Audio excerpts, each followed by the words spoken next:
배짱이 살리는 고전 시가 EBS 수능 특강편 두 번째 시간, 이제 마무리하는 시간, 여러분들의 수능 뱃살 슬림하게 빠지는 마지막 시간 되겠습니다. 뱃살 고전 시가 시작하겠습니다. 자, 이번 시간은 우국가 네 번째 작품이 되겠죠. 지난 시간 3개 작품 마쳤고요. 이번 시간에는 네 번째 작품으로 우국가 총 28수로 이루어져 있는 연시조가 되겠습니다. 연시조. 그래서 나라국, 그 다음에 걱정, 근심, 무자, 나라를 걱정하는 노래 28수가 연시조로 묶여있는 작품이 되겠습니다. 나라를 걱정할 때는 나라에 큰 재난이라 할 수 있는 거 가장 대표적인 게 뭐가 있죠? 전쟁. 임진왜란이라고 한 이 전쟁 이후에 이 전쟁 상황을 겪고 난 이후에 과거의 전쟁 전의 플러스 상황과 전쟁 겪고 이후에 마이너스 상황을 대비시키는 것이 주로 나와 있는 작품 되겠습니다. 자, 미수록 부분들 위주로 정리를 해드릴 텐데요.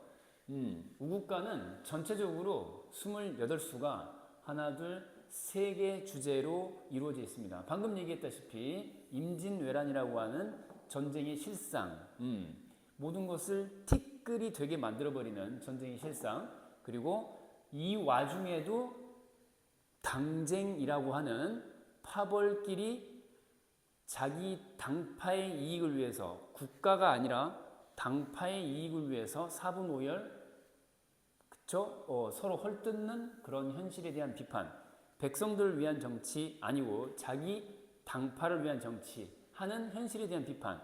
세 번째는 이것을 바라보는 필자의 비분관계하는 심정을 읊은 세 번째의 충성스러운 뜻, 충정이 되겠습니다. 나라 걱정하는 마음.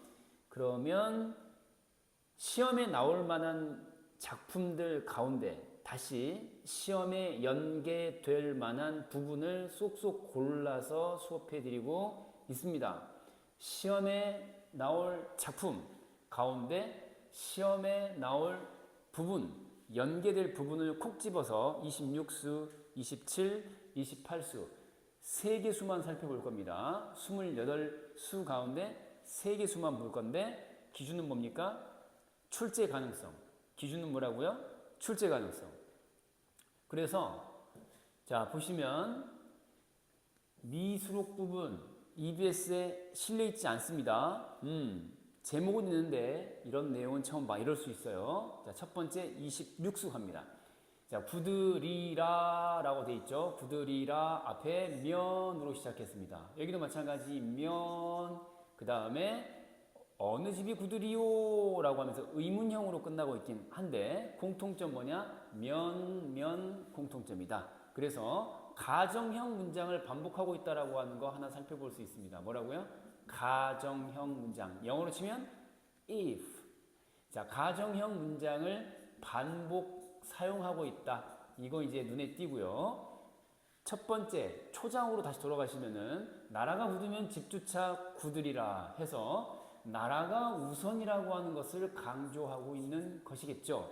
나라가 우선이다. 이걸 공동체라고 일반화 해본다면은 나라를요. 그러면 집, 홈이라고 하는 것, 가정이라고 하는 것은 이제 그것을 이루고 있는 하위 부분 요소들로서 개인의 집 이렇게 이제 사적인 공간으로 일반화해 볼 수 있겠습니다.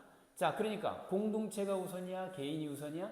공동체가 우선이다라고 하는 걸 보여주는 거죠. 나라가 굳건하게 서야 개인의 집도 굳건하게 유지될 수 있다. 이런 얘기죠. 공동체 우선이라고 하는 화제를 주제를 여기서 확인할 수 있습니다. 집만 돌아보고 나랏일 아니하네. 이건 현실에 대한 언급이 되겠죠. 현실에 대한 긍정적 인식입니까? 부정적 인식입니까? 당연히 부정적 인식이죠. 왜? 아니한다라고 했거든.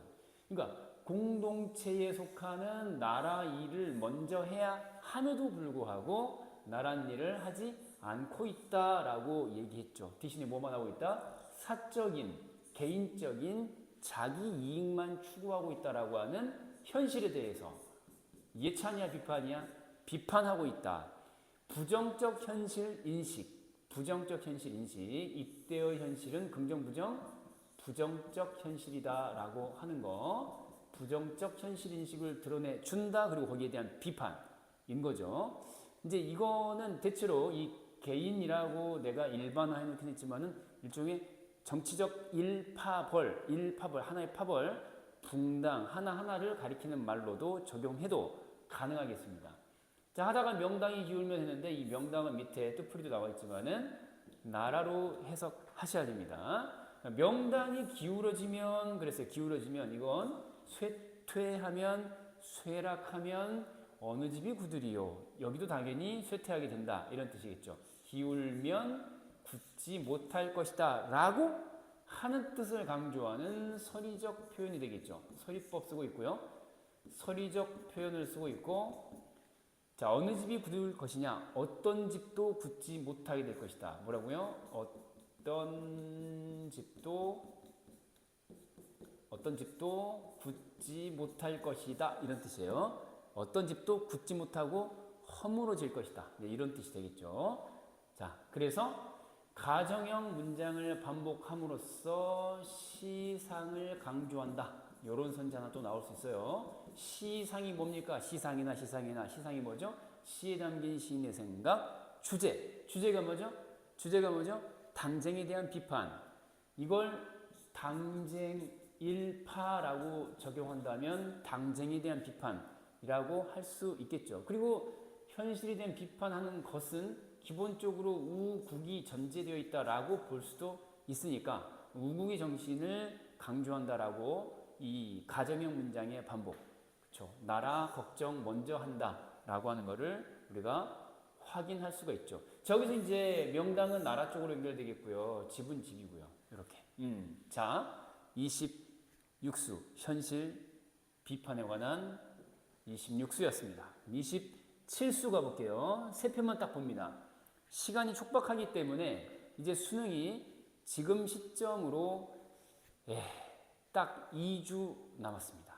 오늘 시점으로 13일 남았는데요. 13일 남았는데 이 시점에 이것저것 다 주섬주섬 이렇게 주워 다니다 보면은 아무것도 손에 남는 게 없을 수 있습니다. 집어넣는다고 기억나는 게 아니거든요. 나올 것만 집어넣으세요. 자, 27수 나올 작품 보겠습니다. 자, 27수는 어와라고 감탄사로 시작하고 있는 영탄형의 문장, 영탄법을 활용한 감탄형 문장 초장이 되겠습니다. 자, 여기 눈에 띄는 거 뭐죠? 거짓일이 동일한 시구, 그렇죠. 동일한 식구의 반복이 확인되고요. 동일 식구 반복하고 있다. 그러면 동일한 식구를 반복하는 의도가 있겠죠. 거짓말이야. 이건 믿어지지 않아. 버블, unbelievable. 믿어지지 않는다. 그렇죠? 그래서 부정적 현실을 부각하기 위한 장치라고 봐야 되겠죠. No, 이건 현실이 아니야. 이건 거짓말이야. 그렇죠? 그만큼 참혹한 현실이다. 그만큼 거지 같은 현실이다라고 하는 걸 강조하는 거죠. 여러분 성적이 마음대로 나오지 않았을 때 내신 대비하면서 이건 내 점수가 아니야. 이건 거짓말이야. 라고 했던 거랑 되게 비슷한 거죠. 자, 금은 옥백이라고 하는 녀석은 당연히 금과 은과 옥과 그 다음에 얘는 패백을 드리다 라고 할 때 이 백자 쓰거든요. 비단이란 뜻입니다. 비단. 그래서 부귀겠냐 빈천이겠냐. 부귀겠죠. 부유함을 나타내는 소재들이 되겠어요. 부유함. 그러니까 이건 부유하게 살던 과거야, 부유한 현재야. 과거의 부유함을 얘기하는 거거든요. 과거에 내가 잘 나갔지, 잘 살았지 이건데 어와라고 하면서 감탄사를 쓰고 있습니다. 영탄법이 되겠죠. 영탄법 내지는 영탄적 어조를 활용하고 있는데 감탄사를 쓰고 있는 게 근거가 되겠어요. Wow, no. 간단히 정리하면 그런 얘기예요. 이게 다 뾰로롱 하고 사라져 버렸어. 이런 뜻이 되겠죠. 사라져 버렸어. 이게 내 손에 있는 게 거짓말이라는 얘기 아니라 내 손에 없는 게 거짓말이다. 거짓말 같아. 이런 얘기죠. 그리고 옛날에 내가 손에 쥐고 있던 게 거짓말인 것 같아. 뭐 이렇게 해석해도 되고요. 장안백만, 이 우리 수도에 한양에 백만가에 누구 지녔는고 진이엇이라고 했으니까 야 옛날에 이런 것들을 누가 가지고 있었더라 라고 이제 과거 일을 얘기하고 있고요. 다시 어지버 했으니까 감탄사입니다. 애도 감탄사, 애도 감탄사. 어지버도 읍스, 헐 이런 거예요. 자, 노라 들어갔으니까 역시 영탄법의 표지 확인 가능하죠. 종장에도 영탄법이 쓰이고 있고요. 그렇습니다. 시어의 대비도 일어나고 있네요. 과거의 금은 옥백이 현재의 티끌 되어버렸다 이거 아니에요. 그쵸? 여기는 플러스라면은 여기는 이제 이게 사라지고 없는 또는 이게 다 날아가고 얼마 남지 않은 뭐 이런 뜻이 되니까 가난함, 고통스러움 뭐 이런 걸 나타내는 말이 되겠죠. 임진년이라고 하는 것은 시대적 배경을 나타내는 표지가 되겠죠. 임진왜란, 임진왜란, 전쟁을 얘기하는 거야. 임진왜란이라고 하는 전쟁 탓에 티끌이 되어버렸다. 현재야, 과거야. 현재가 되겠죠. 현재의 피폐한 현실을 나타내 주는 거죠. 뭐라고요? 현재의 피폐한 현실. 전쟁 이후니까 피폐한 현실을 티끌이라고 표현하는 거죠. 피폐함, 뭐 화려함 여기는. 자, 티끌이 되니까 거짓 일만 여기노라 그랬어요. 과거에 잘 나갔던 것도 거짓말처럼 여겨지고 현재 거짓처럼 살아간 것도 거짓말처럼 여겨진다. 그만큼 뭐죠? 현실의 참혹함, 그 부정적 성질이 매우 강하다. 약하다 강하다? 매우 강하다 라고 하는 것을 강조하는 영탄법이 되겠죠. 이렇게 영탄법도 역시 두 번 쓰였으니까 반복이라고 말할 수 있겠네요. 자, 시어의 대비 눈여겨보시고 과거와 현재의 대비도 눈여겨보시기 바랍니다. 자, 시험에 연계될 가능성이 높은 세 번째 수로 가보겠습니다. 28수로 갈게요. 역시 미수록분이 되겠고요. 28수 미수록분입니다. 자, 공명으로 시작하는데 공명이 뭐죠? 공을 이루어서 이름을 날리다 라는 뜻이에요. 미수록 부분이고요. 공명이라고 하는 것은 공을 세워서 이름을 날리다 라는 뜻이에요. 쉽게 말하면은 출세하다 이런 뜻이 출세하다. 자, 공명을 원하지 않아요. 원하지 않는데 심지어 얘를 원하겠냐 라고 끝났으니까 답을 정해놓고 물어보는 느낌이 물씬 풍기죠. 냄새 난다. 무슨 법이야? 서리법이야. 어떤 뜻을 정해놓고 물어보는 거죠. 답은 뭡니까? 이것도 원하지 않고 저것도 원하지 않는다. 이걸 원하지 않는데 저걸 원할 리가 있겠니? 이런 얘기예요. 둘 다 원하지 않는다. 이런 얘기예요. 얘도 마이너스고 얘도 마이너스야. 그쵸? 그래서 원하지 않는다라고 했고 바라지 않는다라고 하는 것을 강조하는 겁니다. 바라지 않음을 강조하는 서리법이 되겠죠. 그러면은 뭐뭐를 원치 않는데 저걸 바라겠느냐라고 했으니까 이 두 가지 가치에 대해서 굉장한 거리감을 드러낸 거라고 말할 수 있겠죠. 대상에 대한 거리감, 단절감을 부각하는 서리법이 되겠습니다. 단절감이 무슨 말이야? 너 꺼져. 선 긋고 넘어오지 마. 이거죠. 단절감이야, 단절감. 너 싫어. 오케이? 자, 그러면 내가 원하는 게 뭐냐 했더니 중장가니까 일간모옥이라는 공간 자체가 공명과 무관하고 반대편 또 부귀와는 더 동떨어진 반대편의 생활 방식. 자, 가난한 집이고요. 그 다음에 보기에 따라서는 소박한 집으로 볼 수도 있는데 여기서 맥락상 긍정적 의미로 청빈함, 청번 아니고 청빈입니다. 청빈. 자, 청빈이라고 청빈.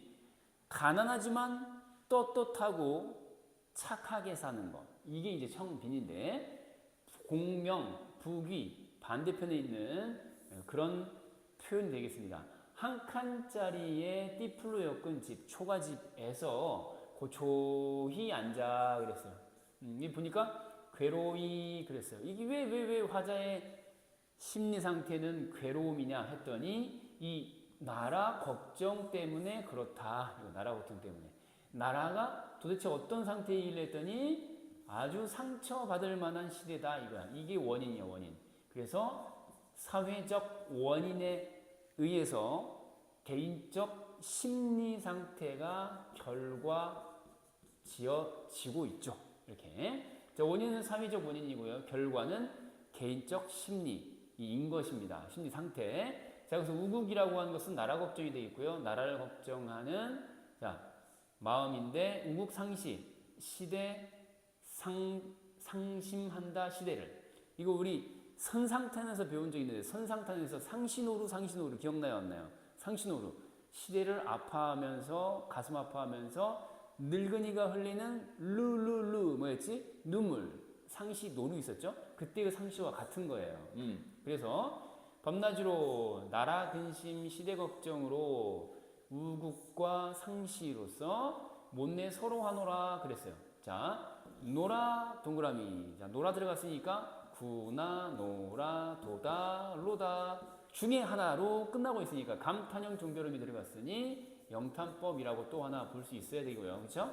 영탄법이 쓰였습니다. 그러니까 한탄하는 애효, 유유, 한숨 쉬는 의미의 영탄법이 되겠죠. 서러워하노라 라고 했으니까 정서에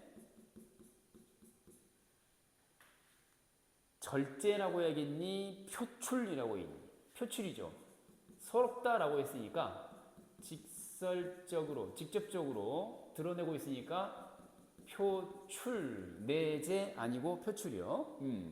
이라고 또 볼 수 있겠죠. 자, 이렇게 우국의 정신을 노래한 마지막 28수까지 살펴봤습니다. 자, 우국과 시험에 연계될 가능성이 높은 부분만 쏙쏙 골라서 살펴드렸고요. 수능 특강에서 마지막 5번째 작품 영언 12장으로 가보도록 하겠습니다. 영언 12장 12수입니다. 12수. 그래서 자연 속에서 절벽 위에 건물 짓고 즐겁게 살아요. 그런 주제가 되겠고요. 시험에 나올 만한 부분은 제가 3수, 그리고 5수, 10수 전부 EBS 수특의 수록, 미수록인 것들 3개만 살펴보도록 하겠습니다. 전체 구성은 EBS 수능 특강 사용 설명서에 이와 같이 다소 난잡하게 좀 어지럽게 복잡하게 정리가 되어 있는데 참고하실 분들은 참고하세요. 일일이 다 살펴보진 않겠습니다. 쭉 내릴 테니까 뭐 컷으로 찍든지 아니면 쓱 한번 보시고요. 자, 이렇게 왼쪽에 1수, 2수, 3수 내려가고요. 자, 그 다음에 4수, 5수까지 이렇게 보시고요. 이렇게 그래, 그렇구나. 자, 여기서 이제 3수하고 5수를 짚었는데요. 특히 이제 3수 그 다음에 5수 가운데 특히 5수 같은 경우는 눈여겨보셔야 되는 게 200소부가 나오기 때문입니다. 그래서 연계 가능성이 높은 거예요. 자, 오른쪽 다시 한번 올려드릴게요. 자, 7수부터 12수까지 쭉 한번 보시고요. 편하게 보세요. 이런 내용이 있었군. 그렇군. 수특 사용 설명서에 나온 거 그대로 그냥 가져왔어요. 편안하게 보시면 돼요. 그렇구나.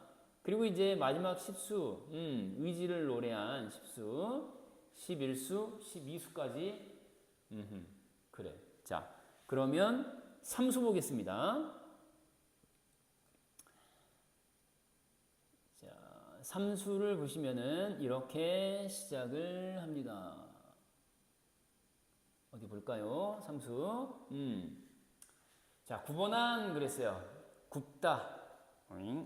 이거죠. 아래로 위로 아래로야. 그 이분이 사시고 계시는 집의 구조가 어떻게 돼 있냐면은 자, 털을 이렇게 잡았어요. 지우고 털을 어떻게 잡았냐면은 요 색깔로 가볼게요.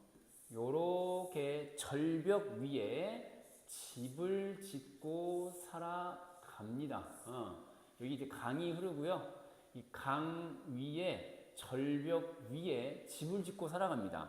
그래서 그게 반구정이라고 하는 건물인데 반구정, 정자 정자야. 정자를 짓고 여기서 살아가는 거야. 그럼 여기서 이제 뭐 하루 종일 뭐 하겠어요? 강물 내려다보고 그쵸 하늘 쳐다보고 뭐 이런 식이겠죠? 그래서 나온 표현이 굽어난이 되겠어요. 굽어 보니까 뭐야? 천길 푸른 물이요라고 있잖아. 그러니까 천길 깊이 수심을 얘기하는 거야. 물의 깊이가 굉장히 깊어. 강물이 내려다 보이는 거죠. 그렇죠? 자, 그래서 천심녹수 그랬어요. 녹수 동그라미 해볼게요. 녹수가 뭐야? 푸른 물이야. 색채어가 벌써 들어갔어요. 색채어가 들어갔습니다. 굽어보니까 색채어 녹자로 시작하는 녹수 푸른 물이 보이고요. 자, 앙대하니 앙 무슨 말이야? 앙 위로 아래로 위로야 이제. 아래로 내려다 보니까 물이 흐르고요. 그 다음에 위로 올려다 보니까 뭐가 있어? 만척 단애가 있어요. 그래서 얘가 있다는 거거든요. 얘가. 그래서 단애에다가 동그라미 한번 해볼게요. 여기는 푸른 물이에요. 푸른 물이고요. 여기는 붉은 단자거든요. 그래서 붉은 벼랑 했어요. 특별히 동그라미 한 이유를 아시겠죠? 그쵸? 여기는 색채어, 여기도 색채어인데 색채어 가운데 푸르다라고 하는 색깔 나타내고 있는 녹이 있고요. 그 다음 여기는 붉을 단자입니다. 뭐라고요? 붉다라는 뜻의 단자가 들어가 있다 이거죠. 그래서 두 개 이상의 색깔이 나란히 나오는 순간 색채 대비가 되는 거죠. 색채 대비가 있다. 이게 왜 연계 가능성이 높은 제3수인 것이냐?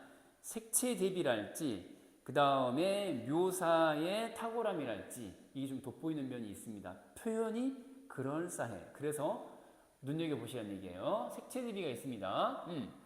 그래서 이제 배경을 제시하고 있다라고 이제 봐야 되겠죠. 배경. 그래서 자 이렇게 아주 깊은 물이 흐르고요. 아주 높은 이게 이제 높이야 높이가 만척이야 만척.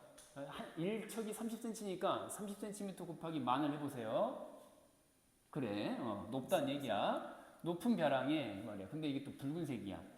기왕이 나왔으니까 붉은색으로 한번 칠해볼까요? 여기 이제 붉은 벼랑이야. 이게 붉은 벼랑. 그리고 여기는 푸른 물이야.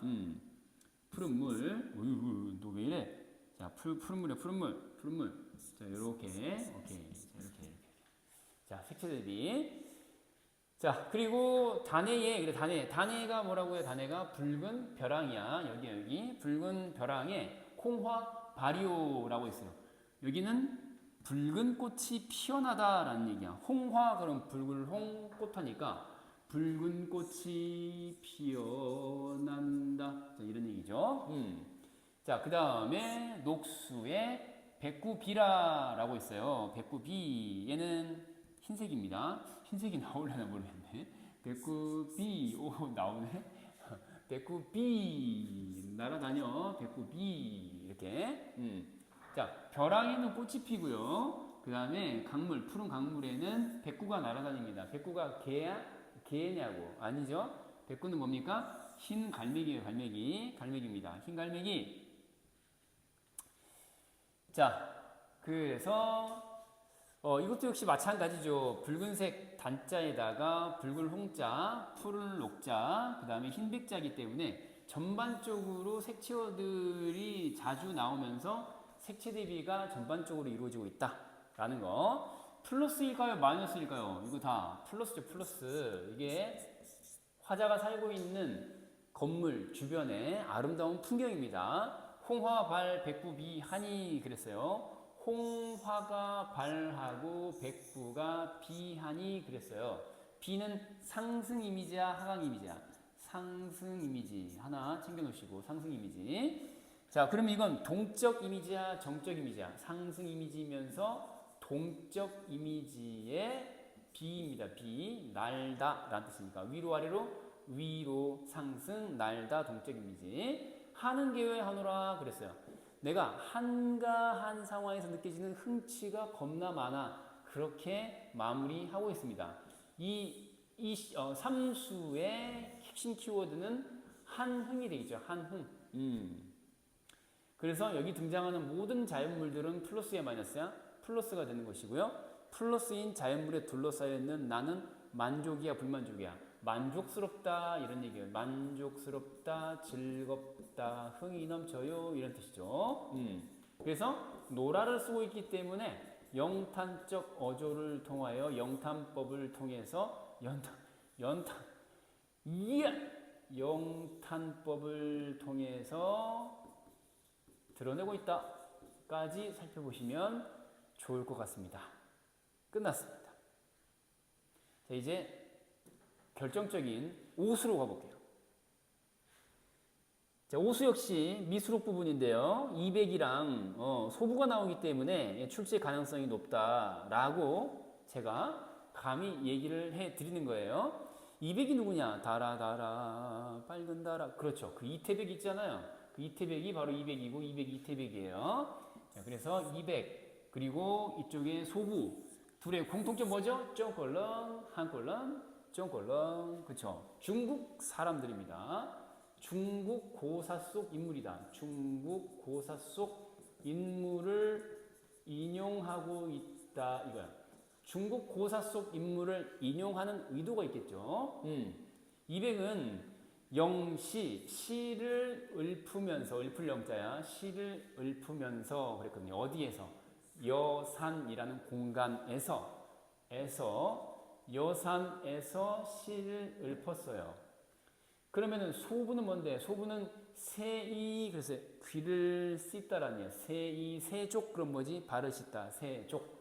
세이, 그랬으니까 귀를 씻다야. 어디에서? 자, 씻는다, 귀를. 어디에서? 영수에서. 이거 영수에서. 이거 전부 쫑꼬, 한꼬, 쫑꼬. 중국의 지명들이에요. 그래서 이제 시인 200은 시를 읊어, 지어서 읊고, 그 다음에 소부는 소부허유라고 할 때 그 소부고요. 요 임금 곁에서 잘만 하면은 요 임금이 물려주는 이 임금의 자리를 덥석하고 물어서 세상 편하게 살 수 있었을 상황을 거부한 인물로 유명한 허유. 내가 왜 임금 따위를 허유라고 하면서 거절했던, 그쵸? 네, 은둔선비의 시초이자 대부라고 할 수 있는 허유입니다. 아무튼 그 관련 고사가 있는데, 사실 이제 실제로는 사실관계를 따져보면은 영수라는 물가에서 요임금이 자꾸 자기 보고 왕위를 물려받으라고 하니까 나 싫다고 1차 도피, 영수 그리고 기산이라고 하는 산자락에 숨어 들어왔어. 기산 근처에 흐르는 물이 영수야. 근데 이 영수라는 물가에서 도피 생활하고 있는데, 도망가고 있는데, 은둔 생활하고 있는데 또 사람을 보낸 거야. 사람 귀찮게 요임금 너 왜 그래 진짜. 또 보낸 거야. 또 보내서 하는 말이, 이번에는 그러면 임금 말고 그냥 벼슬 하나, 좀 자그마한 벼슬 하나 해봐. 더러워. 그러면서 귀를 씻은 거예요. 그게 허유라는 사람이거든요. 사실 소부 자리에 허유가 들어가야 돼요. 진짜 이 작가 왜 그랬어요? 왜 그렇게 잘못해요? 잘못한 거죠. 허유가 아니면, 소부가 아니라 허유예요, 허유. 세이와 관련된 주체는 허유입니다, 사실. 자, 사람이 로다라고 했으니까,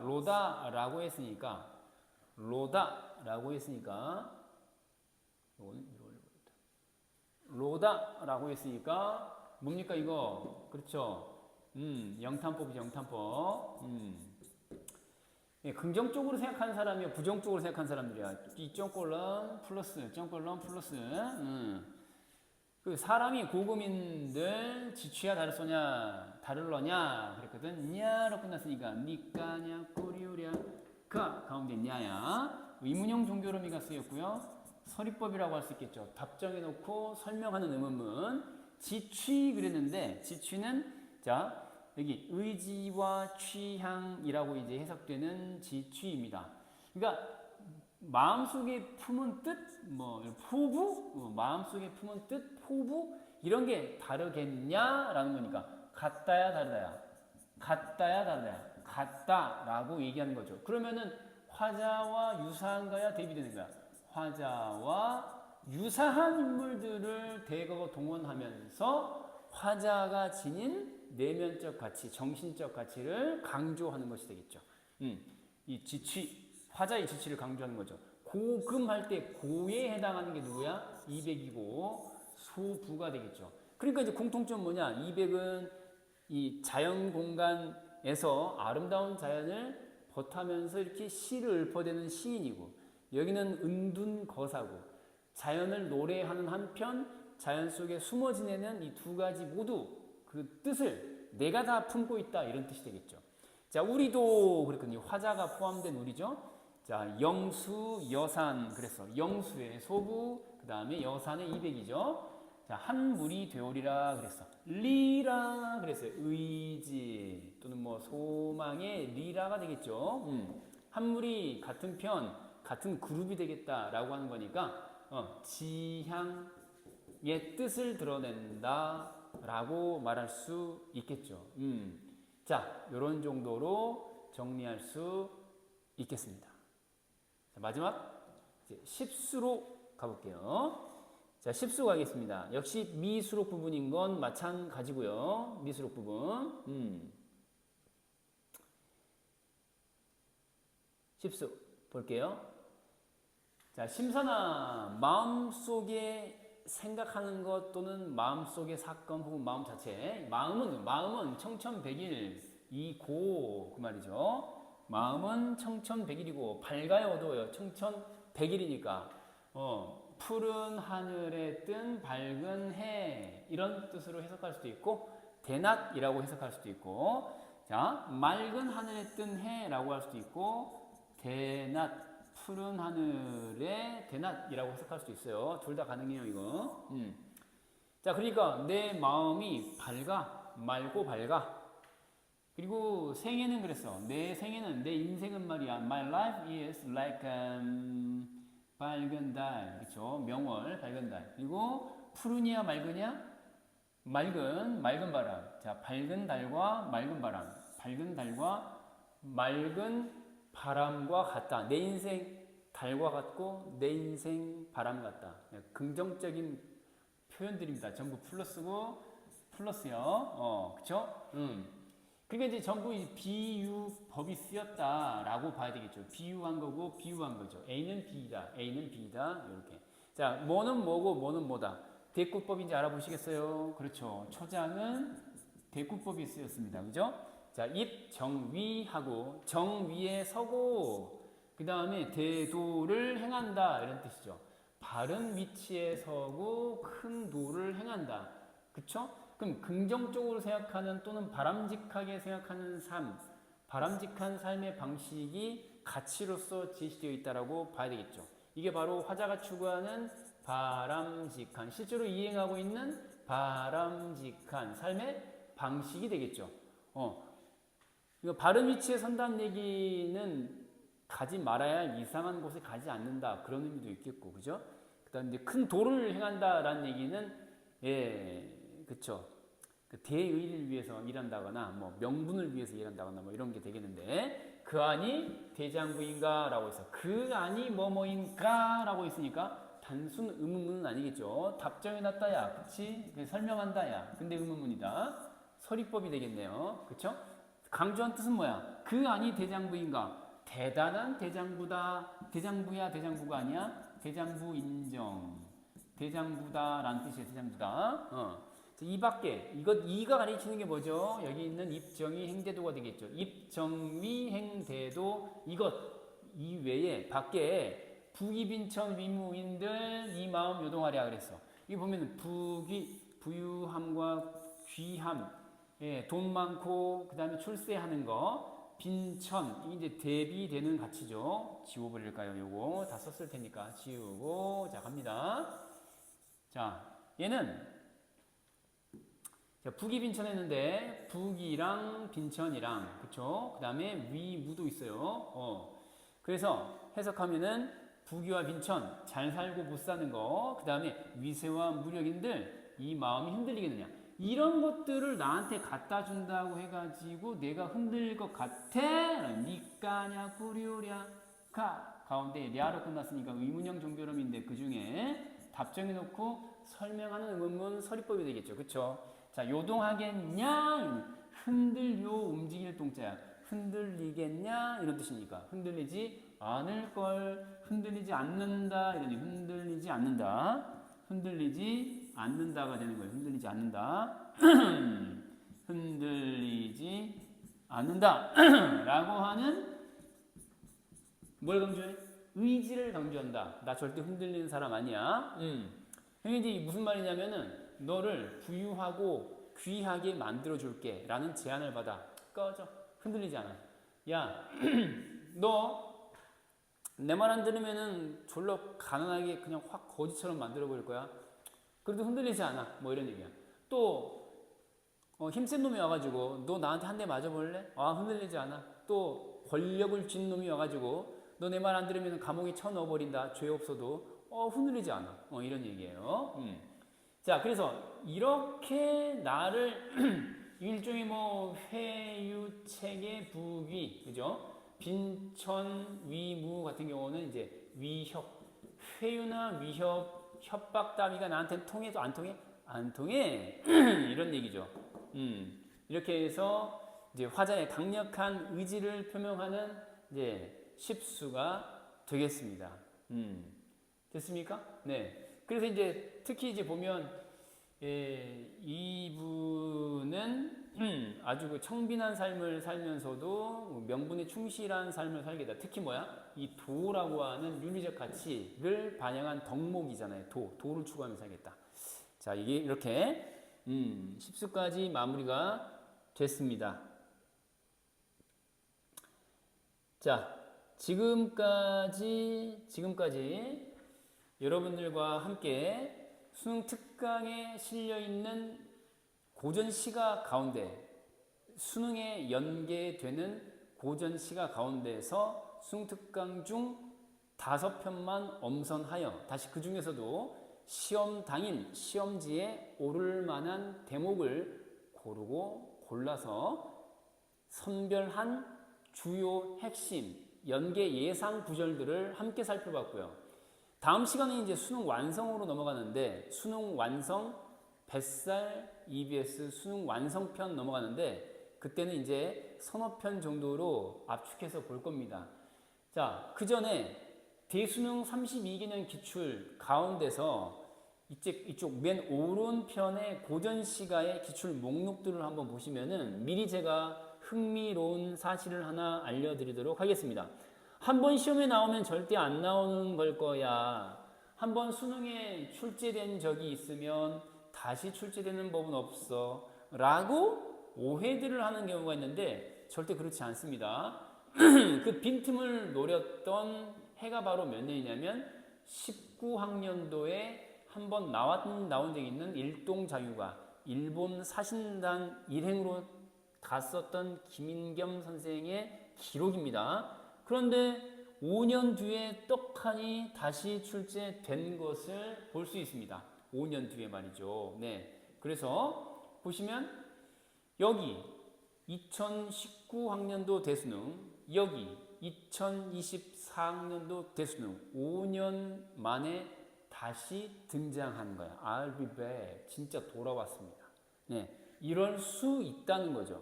사실 시간의 격차가 좀 길긴 합니다만 위백규의 농가 역시 과거의 수능 기출이기도 한데 또 나온 거거든요. 22학년도에. 그죠? 그리고 예, 3인국 같은 경우도 아주 오래전 98학년도로 기억이 되는데요.